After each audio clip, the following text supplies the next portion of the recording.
théologiens et autres érudits ont épluché la Bible à la recherche de preuves de la présence d'autres races humaines dans ces pages.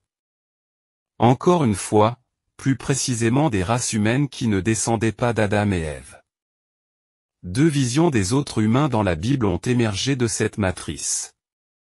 L'une est connue aujourd'hui, et était alors connue, sous le nom de préadamisme.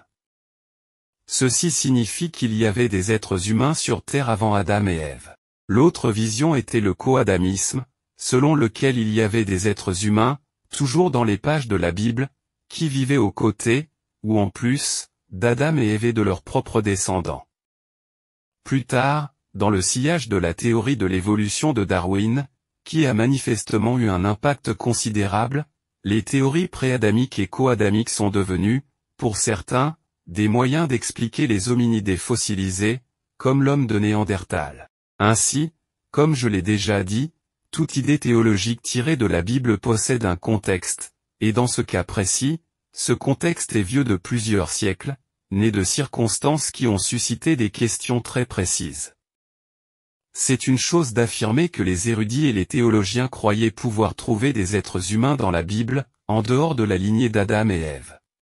Mais c'en est une autre de démontrer cette idée à partir de la Bible. On se demande donc naturellement, quel est le fondement biblique permettant d'affirmer qu'il y avait d'autres êtres humains dans la Bible, outre ceux qui descendaient d'Adam et Ève. Cette idée s'articule essentiellement à la lumière des bizarreries textuelles de la Genèse, et plus précisément de Genèse 4. Ce chapitre présente les deux premiers enfants d'Adam et Ève, les frères Caïn et Abel.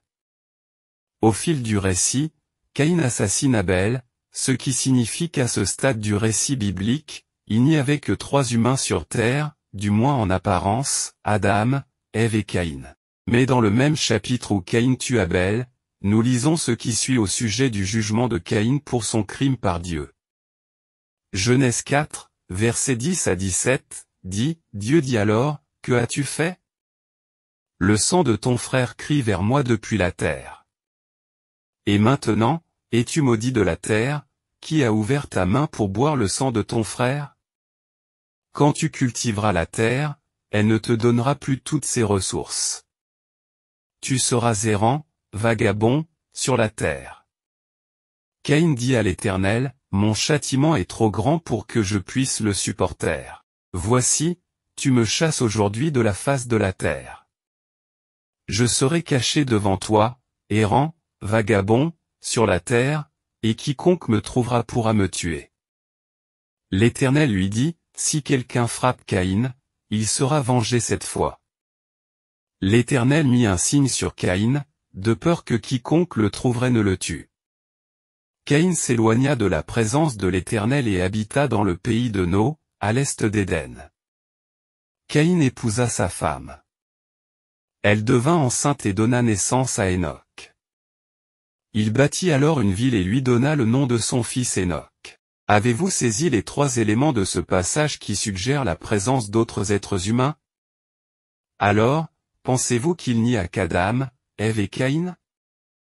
S'il n'y avait que 3 personnes sur terre, Adam, Ève et Caïn, de qui Caïn craignait-il qu'on lui fasse du mal? Le texte affirme que Caïn craint d'être tué. De qui aurait-il peur? D'où Caïn a-t-il trouvé sa femme? Encore une fois, c'est une vieille question que beaucoup connaissent. D'où Caïn a-t-il trouvé sa femme? Une femme, s'il n'y avait qu'Adam, Ève et Caïn? Eh bien, il a trouvé une femme quelque part. Et troisièmement, comment Caïn a-t-il pu construire une ville tout seul? Genèse 4 dit clairement que Caïn est allé bâtir une ville, qu'il a nommée d'après son fils Enoch.